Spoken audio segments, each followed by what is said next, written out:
Hi, I'm Josh Campo, your Teen Services Librarian at the Pontiac Public Library, here for day 10 of our National Poetry Month readings. Today I'm going to read you a poem by an old American poet, Henry Wadsworth Longfellow. He became famous for his historical poems, and one of his best known is Paul Revere's Ride. I'm going to be reading that to you today. Listen, my children, and you shall hear of the midnight ride of Paul Revere. On the 18th of April in 75, hardly a man is now alive who remembers that famous day and year.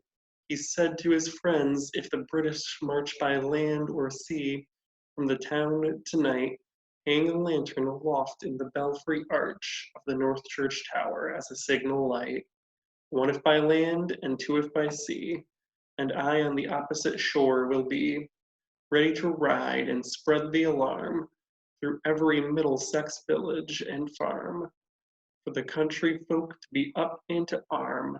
Then he said good night, and with muffled oar silently rowed to the Charlestown shore, just as the moon rose over the bay, where swinging wide at her moorings lay the Somerset British man of war, a phantom ship with each mast and spar, across the moon like a prison bar, and a huge black hulk that was magnified by its own reflection in the tide. Meanwhile, his friend through alley and street wanders and watches with eager ears, till in the silence around him he hears the muster of men at the barrack door, the sound of arms and the tramp of feet, and the measured tread of the grenadiers marching down to their boats on the shore. Then he climbed to the tower of the church, up the wooden stairs, with stealthy tread to the belfry chamber overhead, and startled the pigeons from their perch on the sombre rafters that round him made masses and moving shapes of shade. By the trembling ladder, steep and tall, to the highest window in the wall, where he paused to listen and look down a moment on the roofs of the town, and the moonlight flowing over all. Beneath in the churchyard lay the dead, in their night encampment on the hill, wrapped in silence so deep and still that he could hear, like a sentinel's tread, the watchful night wind as it went creeping along from tent to tent, and seeming to whisper, all is well. A moment, only he feels the spell of the place and the hour and the secret dread of the lonely belfry and the dead. For suddenly all his thoughts are bent on a shadowy something far away, where the river widens to meet the bay, a line of black that bends and floats on the rising tide like a bridge of boats.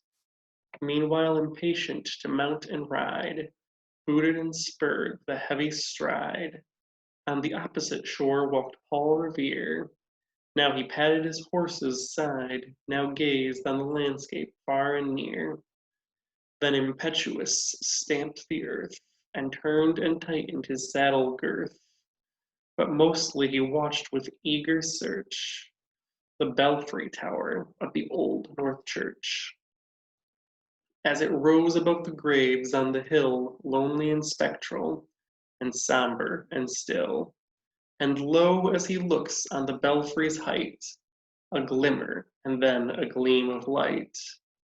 He sprints to the saddle, the bridle he turns, but lingers and gazes till full on his sight a second lamp in the belfry burns.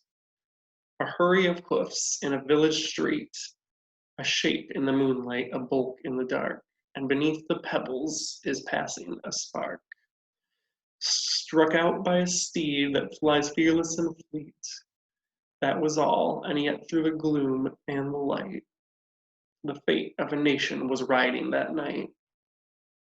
And the spark struck out, but the steed in his flight kindled the land into flame with its heat. He has left the village and mounted the steep, and beneath him, tranquil and broad and deep, is the mystic meeting the ocean tides, and under the alders that skirt its edge, now soft on the sand, now loud on the ledge, is heard the tramp of his steed as he rides. It was 12 by the village clock when he crossed the bridge into Medford town. He heard the crowing of the cock, and the barking of the farmer's dog, and felt the damp of the river's fog that rises when the sun goes down.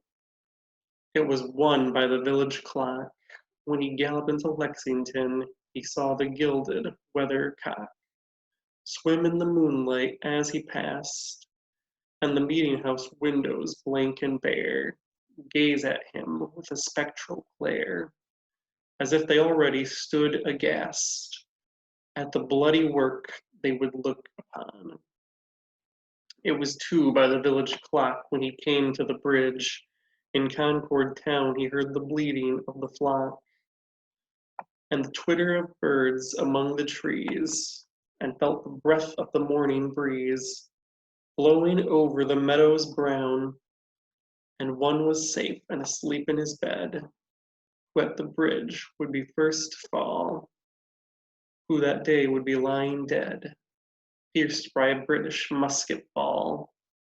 You know the rest in the books you have read, how the British regulars fired and fled, how the farmers gave them ball for ball from beneath each fence and farmyard wall, chasing the redcoats down the lane, then crossing the fields to emerge again under the trees at the turn of the road, and only pausing to fire and load.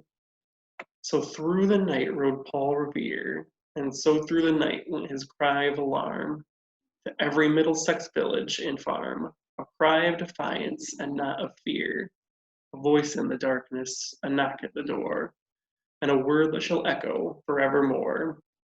For born on that night wind of the past, through all our history to the last, in the hour of darkness and peril need, the people will waken and listen to hear the hurrying hoofbeats of the steed and the midnight message, Paul Revere.